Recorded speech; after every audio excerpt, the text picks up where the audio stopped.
Um, the Stormy Daniels case possibly could backfire in Trump's favor, which we're hoping it doesn't backfire.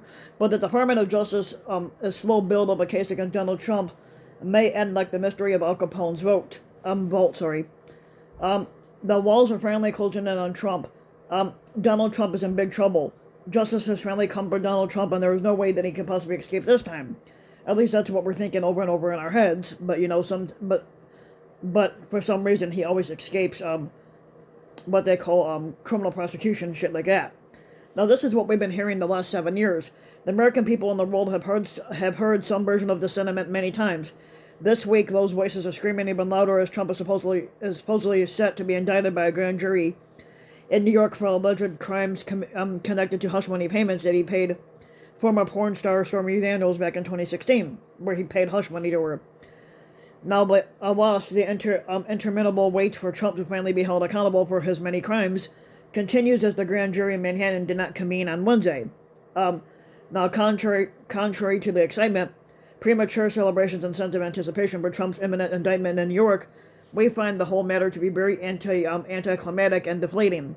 Now, to paraphrase the legendary professional wrestling commentator Jim Ross, there is not much sizzle here, and the steak is rather boring. Now, if justice is indeed chasing Donald Trump in an earnest and serious way, it needs to hurry the fuck up. Now, otherwise, a trial for hush money payments and violating campaign finance laws may ultimately backfire, leaving Trump and his movement stronger and not weaker. Now, Trump has committed a litany of serious crimes, like notably the January 6th Klan attack, and attempting to blackmail the country and leaders of Ukraine into illegally supporting his attempt to overturn the 2020 election that he lost. Now, never to be overlooked or forgotten, however, Trump and his regime also committed acts of democide against the American people, which resulted in at least 1 million deaths from not taking the coronavirus pandemic seriously.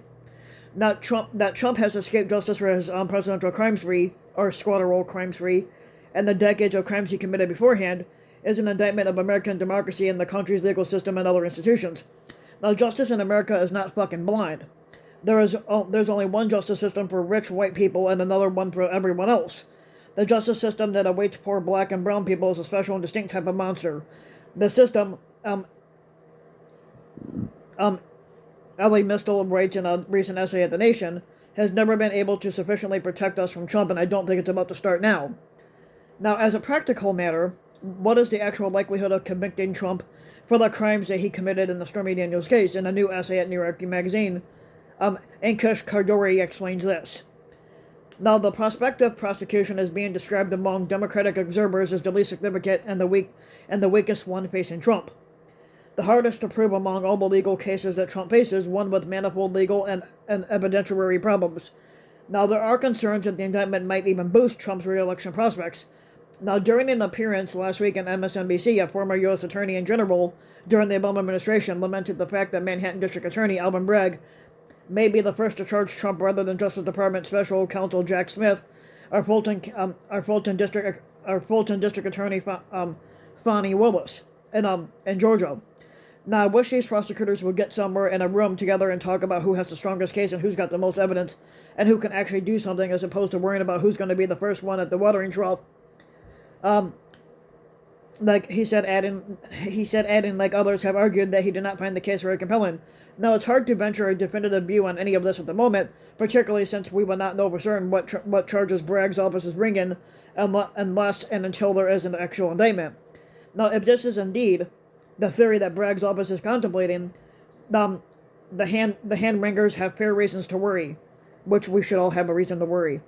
Now, in New York, a defendant can be convicted of falsifying business records at the misdemeanor level if he makes or causes a false entry in the business records of an enterprise and does so with the intent to defraud.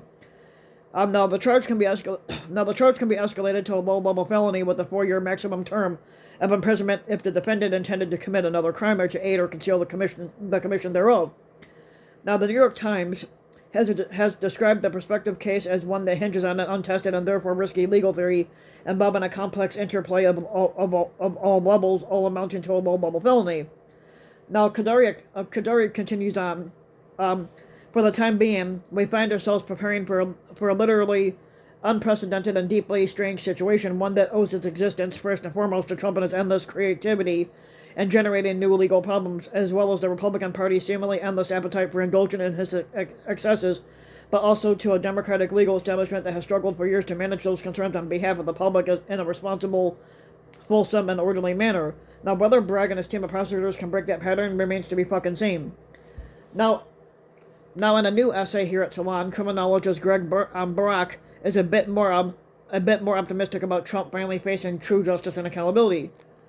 Now, at the peak of his power, and even after orchestrating a failed Klan attack, the Houdini of organized crime has thus far managed to escape his smorgasbord of transgressions with all but a few scratches. Now, with the impending and unprecedented criminal indictment of both a former squatter and a candidate for squatter, apparently to be brought forth by Manhattan District Attorney Alvin Bragg, we all become witnesses to the ways in which Trump's standard legal tactics as a civil defendant, deny, deflect, and delay, will be limited to his new role as a criminal defendant.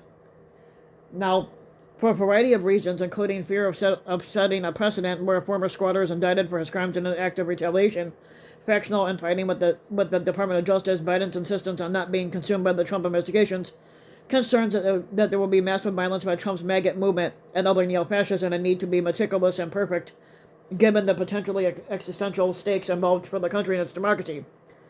Now, the many legal investigations into former squatter Trump have taken several years, which is a near eternity in politics in a country that is collectively sick with organized forgetting.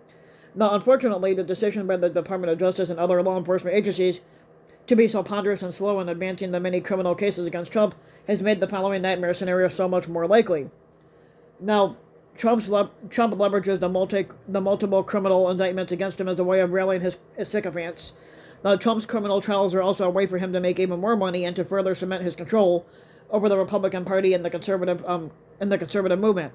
Now, Trump beats the Satanists in the squatterall primaries because of voter nullification, gerrymandering, voter suppression, voter intimidation, and other illegal and quasi-legal means. Now, Trump defeats Biden by a small margin and becomes squatter again, even though he is facing or has been convicted of multiple serious crimes against democracy. Now, Trump ignores the criminal verdicts against him, but if the criminal trials have not ended, he simply refuses to participate in them, declaring them null and void in a witch hunt, which they're not.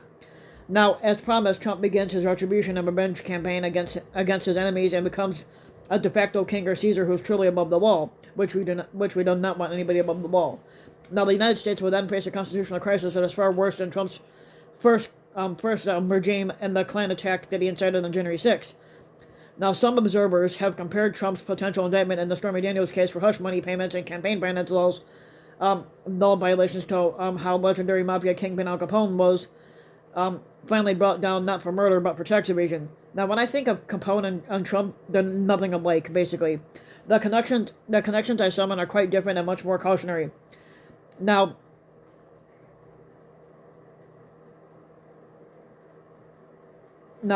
years ago, Geraldo Rivera was at this time a somewhat respectable journalist, announced to the world that he and his investigations reveal Al Capone's secret vault on live TV.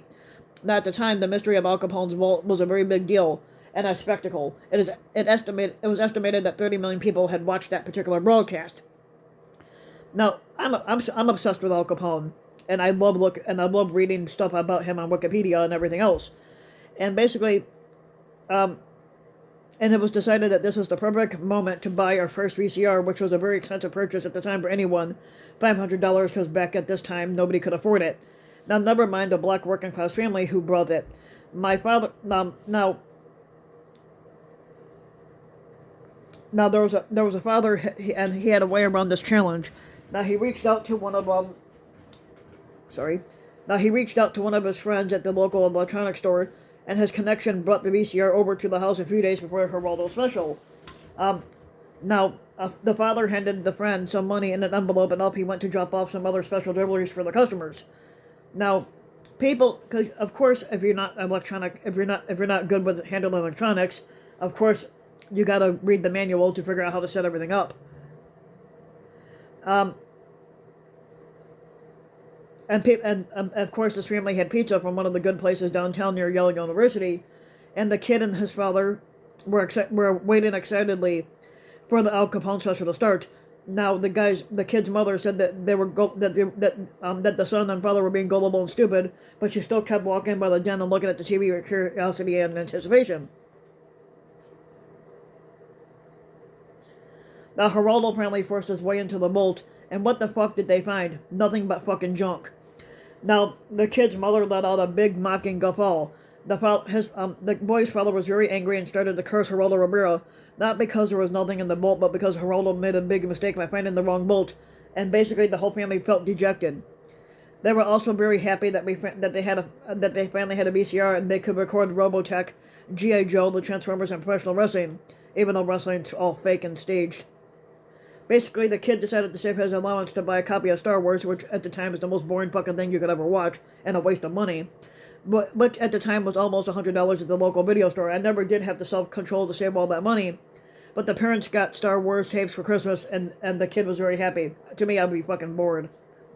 Now, when and if the Manhattan grand jury finally decides to indict Trump for his many crimes, the prosecutors had better get it right, or the whole thing will be a humongous embarrassment, and Trump will crow about his innocence and being unfairly prosecuted as he grows in power, even though he's not innocent. He never was. Now, if you like the video, you can give the video a like and subscribe to my channel, RBW King. You can also hit the notification bell so that you'll be notified when a new video comes out. If you want to support my work even further, or if you want to leave a comment, you can do that.